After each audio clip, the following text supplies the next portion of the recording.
for industrialization and how to develop a special economic zone to absorb foreign capital and technology. I think you had these saying I was taken away, I was shown some special economic zones without any infrastructure. And how do you expect to develop in such a scenario? It has also provided negative lessons, for instance, environmental damage and social inequality. But one of the factors that make countries significantly diverge in their paths of industrialization is the role of the state. How and to what extent has the government influenced, transformed, and shaped the course of economic development? So you find that the Chinese government is very active in terms of development. Now, what would be the key lessons?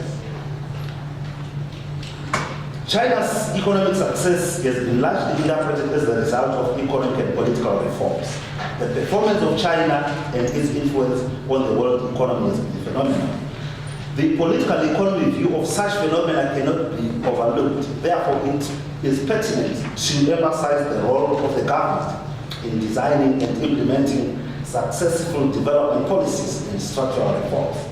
One, a key lesson from China's experience is the adoption of a pragmatic approach to economic reforms and the adaptive capacity of the country's economic agents to this process.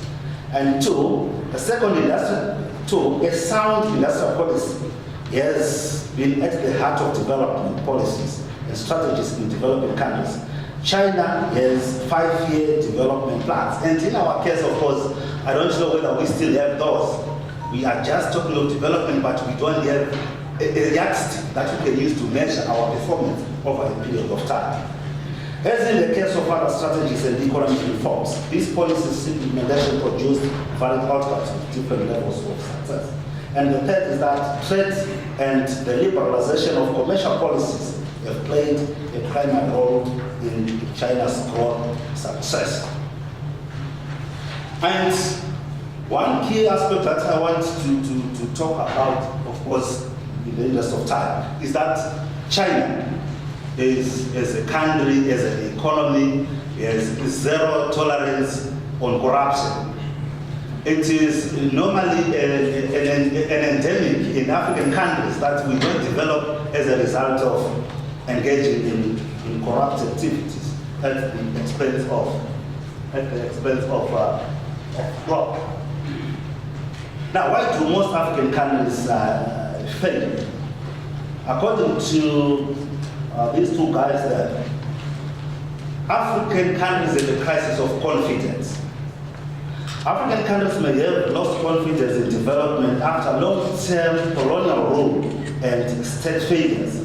Like most African countries seem content in exporting their primary products and importing finished products.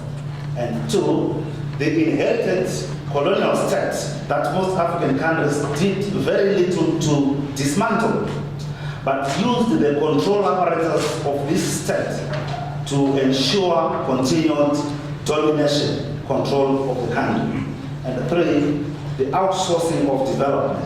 African countries rely on exports and foreign aid and do not have their own development initiatives. And four, taking aid as development. Now, aid is not development. Aid is something that was developed during the post-Cold War that was used to distort. Now, the process of industrialization, industrial development of a country usually starts from the production and export of primary products, moves to the production and export of technology-based capital and intermediate goods before finally producing high-quality technological products. Although this does not mean that Zimbabwe will have to follow this path, it will need to develop a labor-intensive manufacturing industry, given these challenges, of course, of joblessness and low economic output. So a deliberate policy should be crafted to add value to our primary products, that is value addition and beneficiation. Now, the issue is on whether China can finance industrialization in Zimbabwe. don't know the time now. The timekeeper is now the Zimbabwe-China relations, of course, continue to grow, and that's why we adopted the Look East policy. And China seems to be on the forefront as far as relations with Zimbabwe are concerned, while its economic relations with other Asian countries are not that strong. In the past few years, China's trade with Zimbabwe has been increasing as compared to trade between Zimbabwe and its traditional trading partners, which include the Western countries. And of course, Zimbabwe's industrialization might be hindered by its growing public debt. That has, of course, sparked a lot of debt. And in this regard, China has emerged as a major financier of Zimbabwean infrastructure development, resulting in the narrative that China is using debt to gain geopolitical leverage by trapping poor countries into sustainable loans within the African continent. However, China's non-interference policy and respect for sovereignty has meant that it pays little attention to the negative externalities that arise from its investment spending.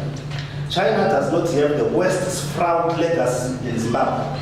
Structural adjustment programs and the negative legacies of slavery and colonialism have engendered an ongoing crisis in legitimacy that China can leverage to its advantage. Now, when the Chinese government interacts with African governments, it does not present itself as the solution to and expert on Africa's problems. So China has no interference. And to conclude now, it is no doubt that most African countries are debt-ridden and therefore find it difficult to industrialize. For Zimbabwe to industrialize, there is need for industrial partnership and industrial capacity cooperation between the two countries, like, of course, the Sino-Zimbabwe, with China committing to facilitate Chinese private investment, provide technical assistance and training and technology transfer. So what we ask from His Excellency is that there should be, of course, cooperation, but with the transfer of technology, so that at one point in time you would leave us to develop on our own. Now, provisions of loans can also be another avenue to industrialize Zimbabwe, which of course China is already doing. And these loans and investments can be made in exchange for securing access to natural resources, but this should be on a win-win basis. And based on its principles of non-intervention and respect for sovereignty, China gives these loans with little or no strings attached. Zimbabwe should, however, be inward-looking and mobilize its own resources for its development and industrialization in the process. And finally, you'll find that we have mentioned this, that China has zero tolerance on corruption, whereas most African countries pay lip service to this endeavor. And any expectation that African countries will develop simply based on the benevolence of China is nothing but a myth, for as long as corruption becomes cancerous. We must therefore realize that ultimately, Zimbabweans or Africans themselves must decide their industrialization trajectory, and for that they want this industrialization to take. I thank you.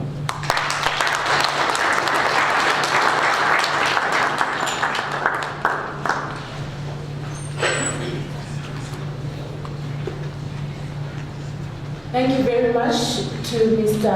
Mavesere for sharing with us a very well-researched paper. I think he really deserves another round of applause.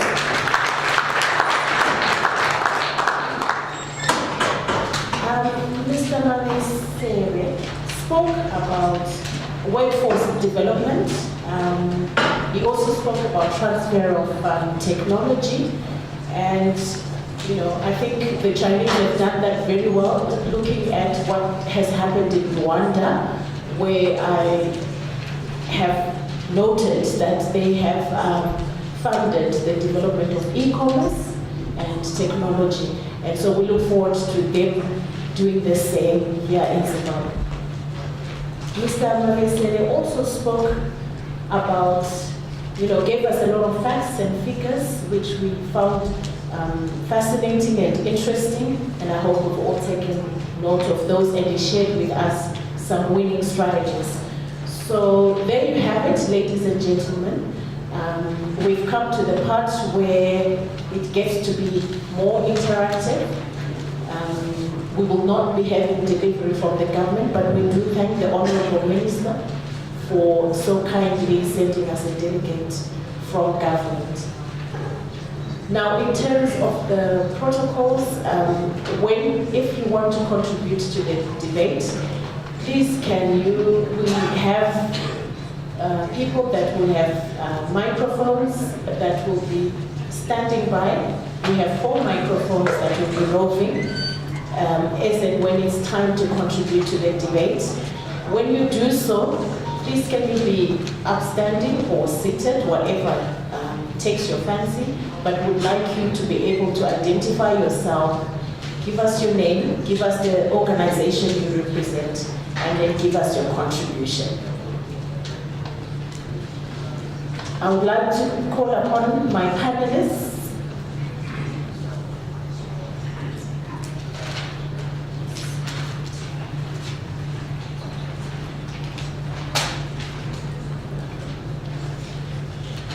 So in terms of our panelists, they are already seated to my right. We have Dr. Alice Zinyemba, Senior Lecturer, University of Zimbabwe. Dr. Zinyemba. Thank you. Please can we acknowledge him? Thank you, Doctor. You can stay seated there. We also have Dr. Arati Karamba Kua, Senior Lecturer at Ndura University, Science Education. Thank you. We also have Dr. Kanyekani, who's going to join us. And we have Mrs. Karili, the Secretary General of the Zimbabwe Chinese Business Association.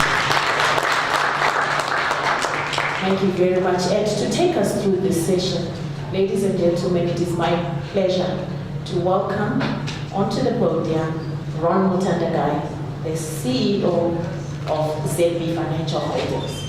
Ron. Thank you. Good morning, ladies and gentlemen. I think we have heard the various perspectives on the Chinese engagement with Zimbabwe. My panelists have already been introduced. What I want to just ask my panelists to do is just to give 2 minutes of an opening statement, then I can open the discussion to the general members. Maybe let me start with Dr. Alice Zinyemba. Any thoughts on what we did this morning?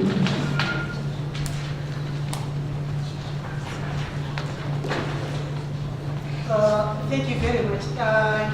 Just want to go to 2 minutes really going to do justice.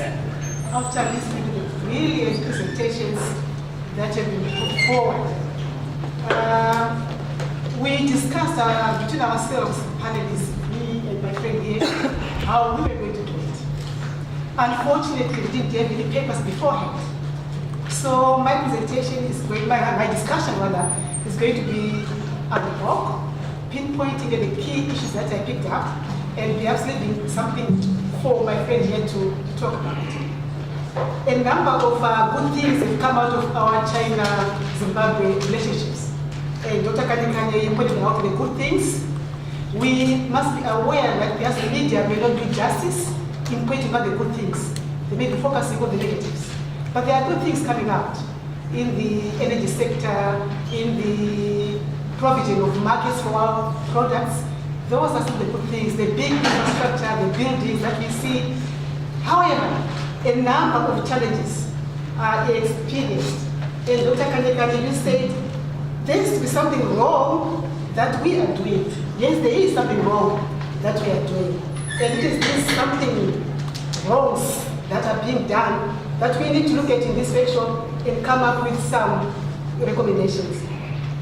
We have listened to the presentations and we know that there is insignificant improvement in the socio-economic development arena, especially where it matters most at the poverty level. That is one of the major criticisms that this cooperation hasn't benefited most of the people, but perhaps the few elites, and there's something wrong that we're doing there.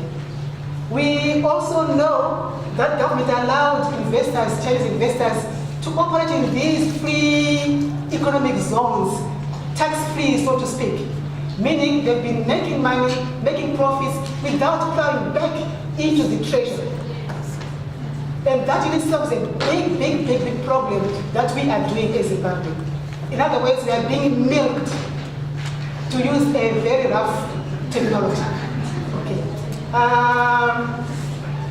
So we are saying that China does benefit more than the Zimbabwe economy should actually benefit. We know we are exporting raw materials. It's China's business interest because they do have the market. They do have the knowledge, the expertise, the skills. We are exporting raw tobacco, raw agri products without adding value, especially in the most lucrative tobacco industry. Well, I wonder really how much of Savannah tobacco is selling finished products like cigarettes to China. And yet they are processing the tobacco, raw tobacco, selling the finished cigarettes to Zimbabwe without us adding any value. It's like what they say in economics, that we are perpetuating what is called the center-periphery kind of development, where Zimbabwe becomes the periphery that's been exploited. We provide raw materials, resources, labor, and the center, the core, China, is benefiting the most. And in this kind of relationship, there's no way where we are saying we want to encourage our entrepreneurs in Zimbabwe, the small upcoming industry in Zimbabwe, to compete with the finished Chinese products. They can't compete because we produce at a higher cost than the Chinese they do of the cheap labor and the with the money. So our young industries cannot compete. Thereby you get to see the Chinese textiles being imported into Zimbabwe and the growth of the Mazishke industry in Zimbabwe at the expense of our own textile companies like David Whited, like our own cotton companies which are now really starting to crawl again. The development is indeed one side, like we said. However, I shan't dwell too much on these challenges. Let me go to some of the recommendations. We are saying the look-east policy is supposed to benefit both sides, but government should develop a clear policy which does involve Dr. Kanekani, yes, stakeholders. There's need to develop the key stakeholders in the development of the tenets of the policy. They need to make those tenets transparent, those clauses debated and discussed by the key stakeholders. They seem to be shrouded in some secrecy where the public doesn't know really in all here are MOUs being signed. But what are the tenets of those MOUs? Then you find some of these industries, really crumbling, of the Chinese dropping us and going elsewhere because we didn't meet certain of our obligations. We also hear that the Chinese are interested in developing our socio-economic sector, but really on the ground, how much of it is going to the common person? If you take the diamond mining, for instance, there's so much negative perceptions being brought about because the common man in Chiazga there wasn't benefiting. The good intentions are there, that there is to be share ownership trust. But here, honestly, I can't blame the Chinese. I blame us, the Zimbabwean government. There's something wrong with doing. How is that share ownership trust handled? How are the funds dispersed? There's no transparency there. All you see are the locals being displaced with no compensation. Then they work backwards to try and redress the situation, which becomes very difficult. Another recommendation, we also perhaps would require China to also open up its market to our manufactured products instead of it being one-sided. Why don't we have our own manufacturing industries in Zimbabwe? The businessmen perhaps can tell me, when we went to China, how much of our own manufacturing companies are in China? It is one-sided. Yes, the acting ambassador told us that there's no corruption. It is saying there's no corruption. The Chinese are saying they don't involve in corruption. But perhaps it is the spoken word, but the written word says, sorry, the unspoken is that there is so much lack of transparency in the way the deals are signed. We would like that transparency to be implemented. Understand the Chinese business culture, yes, but should be two-sided. They too should understand how we operate in terms of the labor. Why should we make our own workers suffer when they work for the Chinese government? And yet we demand so much for all local industries if they are operating in Zimbabwe. I know I'm short of time, but anyway. And the last speaker perhaps mentioned that Zimbabwe is very rich in trained personnel, human capital. How much of that is technical? How much of that is really skilled? There's so much brain drain. And who is going out? It is those skills that we need so much. I never knew what brain drain meant until I personally experienced it. Going down Canada to support my daughter who was very ill. The doctor who operated on that on patient was Zimbabwean trained. The pediatrician looking at the baby was Zimbabwean trained. The assistant in charge of the ward was Zimbabwean trained to carry that one. Then we are proud to say we have human capital, but we trained in the wrong, mostly the arts. Yes, the government push to say let's have scientific people being developed. I agree totally with that. Zero tolerance on corruption. There needs to be transparency. The Chinese are shrouding themselves in some secrecy. I live down the line somewhere there in the setups there. These huge, tall Chinese buildings with huge walls. And it says on the outside, this is a kindergarten, early childhood learning, and yet you never see any child going in there. You never see a child going in there. Then you wonder what is inside. So perhaps it's perceptions, but we must deal with these perceptions. I thank you.